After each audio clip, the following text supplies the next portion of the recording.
Well, it's Scott Hamilton with Rockfile Radio, and I'm on the Zoom with Jordan Griffin from Them Evils. Talking to him from California. How are things, Jordan? You're frozen. Let me see if I can... Oh, the internet, you know. All right.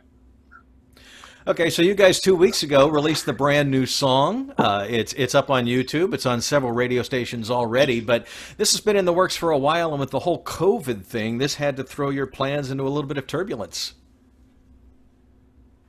Yeah, we couldn't make a music video for this, so that's why we did the acoustic unplugged video. Right. It was a weird way to kind of release a song. We released the acoustic version before the actual song, but somehow it worked. I've never heard of it before. It came from Ed and it came from Loudwire, so we thought, oh no, these guys are the professionals. Let's just listen to them and try it. No one's done it before. It might work, it might not. But it ended up working out, and I think we're going to kind of compile a whole bunch of other songs that we're going to release here in the next few months and just do it acoustically. Oh, yeah? But, yes, as far as the COVID thing, I think, I don't know, I think it's kind of worked out in our favor with this new song because everyone was kind of at home at the time, and they had nothing else better to do but listen to new music and scroll Instagram and see all of our promotions. So, right. I think it's a pretty positive thing. Well, you guys released the stuff a couple years ago, and you took a little time off, and now you're back. I have dogs, by the way. And I think this new sound is a bit of an elevation and an expansion of what you guys were been doing.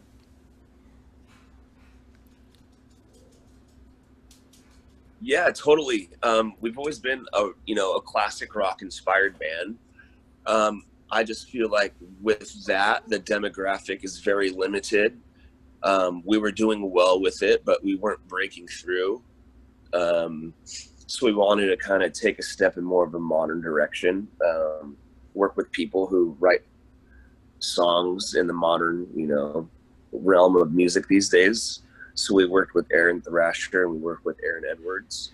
And we got Where You Gonna Crash Tonight, and it's just more upbeat. It has a modern tone, kind of modern guitar riffs, and more of a modern vocal melody. And we just kind of didn't even think about the classic rock inspired, realm that we always stay in. Right. So I just think we wanted to, the demographic, we wanted to spread it out and reach, the younger generation, because they're going to be growing up listening to our songs and they're going to be our fans and we're going to be able to grow with them. But we definitely wanted to take a step in that direction. I saw a reviewer described you as classic rock with a modern roll. I think that was pretty apt. Yeah, we've been saying that for a while. I just thought it rolled off the tongue really well. So we've been kind of just rolling with that one. but as we discussed before we started the interview, that's why I started the radio stations, because there has to be rock and roll for the younger generation. They have to be able to grow up with some bands and some songs just like we all did. And if all we serve up are radio stations full of these classic artists, we're doing a disservice to the younger generation, I think. No, I totally agree. Most people that listen to rock and roll these days still are listening to the classic stuff. Right. It'll never die out. It'll never get old. But I do believe that if we want to keep rock and roll alive, we got to keep coming out with new stuff. And it's got to be cool again. The record labels only tell kids that rap is cool and mumble rap is cool. And if you talk about, hoes and money and drive fancy cars and fake it on a music video, that it's like the coolest thing and all the chicks dig it. But rock and roll is cool too. It's just no one's saying it's cool, so that's why it's not cool. That's my opinion on that. But yeah, I think people need to listen to rock and roll and put it on radio stations and no more of this active rock fake shit. And people need to be listening to more rock and roll music. Real rock and roll music. And there is a real, there is a, I don't know, growing up, it was easy for us to tell the difference between a real rock and roll band and a band that was pretending to be, that was a corporate derived, put together project. And I think even today, I think those are the bands that reach people, the real rock and roll bands reach, and the other bands will get left behind. And I hope the same for you guys, because you guys, man, you great live, so. Yeah, I feel the same way. There's a lot of bands that are, you know, they have their 15 minutes of fame because they sound like a band or they look like a band or they just have one really good song. And then everything else they put out just sucks ass. There's a band called the Rival Sons that are really, really good. They're one of my favorite bands. And they're a real rock band. They go in and they just record and it sounds classic. It's kind of, it has that classic rock modern roll to it. And they work with Dave Cobb in Nashville, and it's just one of those really, really good sounding bands, and they have it. And then, yeah, like I said, there are those bands that, you know, come out. I won't say any names, but you know, they sound like other bands, and it's well, they not do going to because last. the song was written by somebody else, or they brought in a pop producer to give the, you know, to give it that sheen. I think we saw the same thing at the end of the '80s. In the '80s, rock production got really slick, and by the end of the '80s, it got so slick it wasn't real anymore. You know, and in the '90s and grunge and all that was a push back towards getting back to guitars and amps and let's get some of that grit back into the rock and roll. So at the end of the 20-teens, as it were, we got into highly produced, overproduced, pop-sounding rock music, and I think we're starting to pull back and go the other way. These bands that are just, you know, they set up their amps, they plug in the guitars, and they play. It's not studio trickery, it's not a bunch of effects, it's not auto-tune, you know, and I think the reality of that is going to reach people a lot more than this pre-produced corporate crap. Yeah, that's funny you say that. I didn't really think about that with the 80s because I didn't experience it. But looking back, yeah, all those glam bands, they were just made by these record labels and they all had the same songs and they all looked the same. And it just blew up in their faces because it was such a money grab at that point. Like it wasn't real. It wasn't genuine. It just totally sucked and it turned into something it shouldn't have been.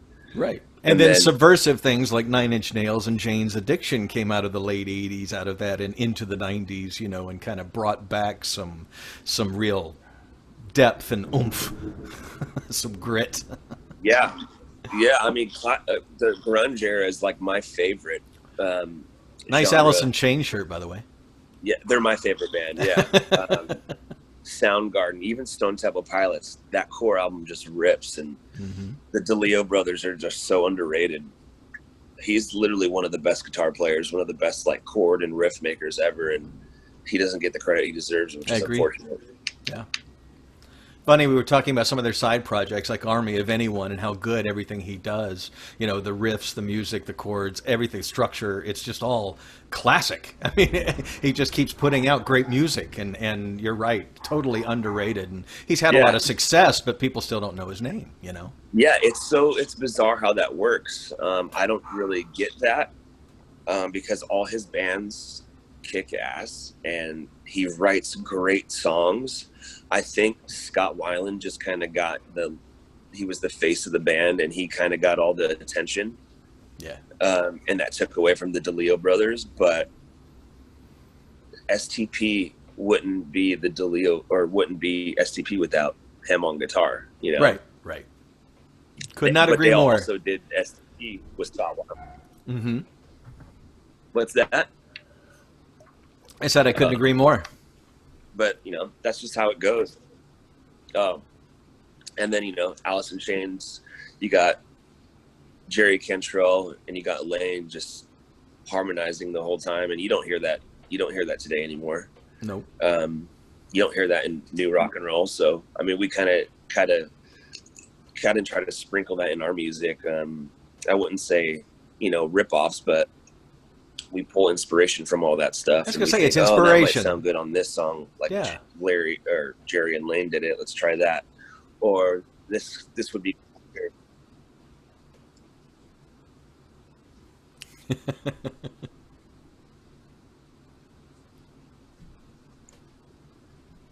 There, I think our Sorry, go connection's ahead. better now. Yeah. No, I was listening Oh. to you. So where did the new song come from? Where are you going to crash tonight? What's the where did that come from? um, so we were just kind of, we always write songs about our experiences, and I think that song was just derived from our partying on the road. It's just really about spontaneity. Where are you going to crash tonight? Like, what are we doing? Are we driving to the next city? Are we pulling over? Are we going to a truck stop? Are we stopping at a Waffle House? Are we going to go party and get blacked out with these new fans we met? It's just on the road. You never know. There is no plan. The only plan is to try to get to the next city on time, so you can make sound check and make some money for the next stop. And that's really what the song's about. Just meeting new people, getting drunk, going to parties, and just having a good time. And it's a real driving song. I mean, this has a lot of get up and go. I like it a lot.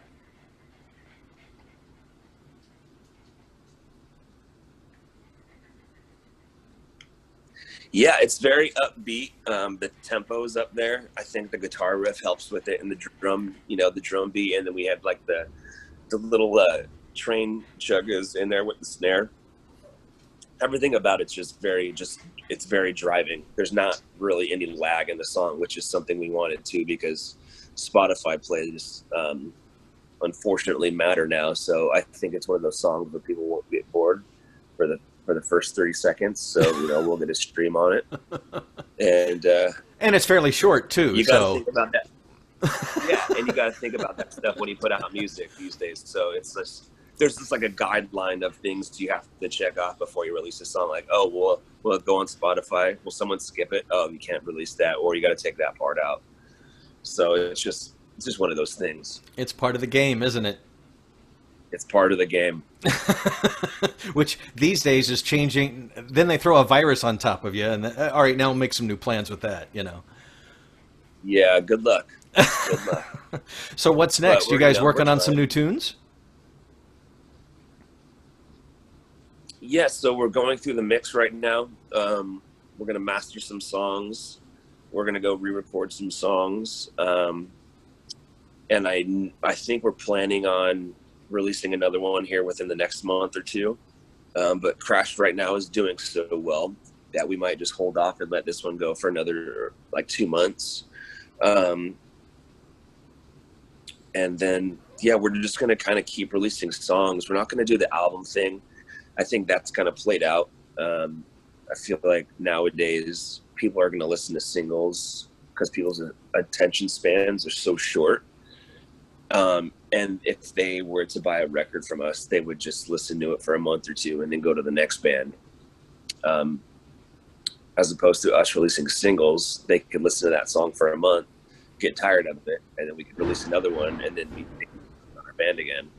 And I think we would just keep doing that for 6 months, and then maybe when we went out on tour, released an album, printed it on vinyl, and then sold the vinyl as more of like a merch thing, because vinyl is more of a memorabilia merch item, and we sign it. Most people aren't going to listen to it. It's a collectible, but it does count as album sales. So it's just kind of, you got to work your way around those things these days now. I don't think it's a bad idea in modern times to go the single route. And with people making playlists, whether it be in iTunes or on Spotify, you got a good song, you're going to make it onto a permanent playlist somewhere. Hopefully millions of them. I agree. Yes, I agree. I mean, I grew up an album That's guy, the thing. and I still am an album guy, but I'm a radio guy, and I see what people are listening to and what they buy and what they want, and everybody wants a good song these days. This is also another nostalgic thing that's coming back around, that it's more about the songs than it is about the albums. Yeah, I mean, I'm an album guy too. I love listening to whole albums. But that's just not the case anymore. Like I said, everyone's attention spans are so short, and they just want to hear good songs. They don't want to experience the album. Sorry. That's okay. We have a thunderstorm here, so there's thunder and stuff in the background. Good background soundtrack, and probably why we keep getting little blips. But Yeah. and I have a little dog who's afraid of storms, so he's Yeah, in my that's lap probably right now. the weather down there is probably messing with the connection. Yep. So what else for them evils? I mean, you guys have kind of had time to like not reinvent, but kind of evolve a little bit between projects. The new song is out. You said you're going to be working on some more songs. You've worked with some big producers. Where do you envision yourself when we can get back out on the road? Hopefully we just do a full US tour. We do a lot of festivals. That's what I plan on doing. And we've been getting a lot of emails and news from Ed that our songs are doing really well overseas, especially in France right now. France is our top streaming country right now for Crash Tonight, which is totally bizarre. I didn't think that would happen. I don't know what's going on in France that they want to listen to our song, but I think that's a place that we definitely have to hit. And we haven't been overseas. And I think with this new batch of songs, people are going to really catch on. And I think it's a good time to explore that realm, invest and spend the money, because I've always wanted to go to Europe, and just the team has been like, oh, we don't have enough money. We don't have anyone to tour with over there. And I don't know. I'm just kind of like, shit, do it yourself. Go over there and just grind your teeth and just keep touring and touring. You know, rock and roll is an investment at this point. You know, you're not going to make the money for a few years. So just spend the money and do it. But, you know, I got vetoed on that one, which is bullshit. But plans for the future. I got to say, putting on 2 internet radio stations, being a longtime FM guy, I was shocked to find that Europe has not forgotten rock and metal. They still love it just as much as they always have. I think it's incredible. Yes, that's why I want to go there. Our demographic would just be so much more larger over there. More larger, sorry. I'm not very English. It's Monday afternoon. But yeah, I mean, everyone loves it down there. Everyone listens to rock and roll. Everyone listens to new music. Everyone respects it. It's part of the culture down there. That's why our band should have been there years ago. And I think we'd be doing a lot better if we were there. Like I said, I got vetoed, but you know, that's what we're going to do this year, hopefully, or next year. As soon as we can, right? As soon as we can. As soon as it makes sense. Well, everybody doing good around your place with the social distancing during all this? Have you picked up any new hobbies while you've been at home? No, I just listen to a lot of music. I play a lot of guitar. I picked up Call of Duty, which is probably not the best thing to do. As long as you don't mind constant updates, you know. Yes, I did an update, and it took me like 9 hours the other day, and I was so pissed because I just wanted to play like 2 games before I went to bed. Yep. But as far as the social distancing down here, we're in Orange County, and no one is really giving a shit about this. They're not wearing masks. They're not social distancing. I work at a bar when I'm not on the road, and I bartend, and it's debauchery down here. You know, people are so tired of the quarantine. They just want to party. You know, I got people talking in my face, breathing in my face, their drink orders. So it's just like, if I get it, I get it. But there's no, you know, that's the best I can do is wash my hands and, you know, try to stay as sanitary as possible, because it's in the air. It's probably in our bar. Someone's going to get it. Someone I'm around is going to have it. You know, I just got to try to stay safe. Well, here things are just starting to open up, and people are wearing masks when they go to Walmart and the grocery store and such. And bars, most of the state bars were open last Saturday, except for some of the counties down here in South Florida, because we had too many cases and it just wasn't wise. So it would probably be much like your area. Yeah, I mean, LA. Yes. LA right now, their numbers are spiking again. So is Orange County. So I don't know, maybe if there's too large of a spike, they'll shut us down again. I'm hoping they don't. But you know, I guess we'll play it by ear. Yeah, we will. Well, dude, I'm really digging the song. Like I said, the station has been playing you guys since 2018, so keep on doing what you're doing. We'll keep playing you, and I can't wait to see you guys when you get back out on the road. All right, brother. Thank you so much. It was a pleasure.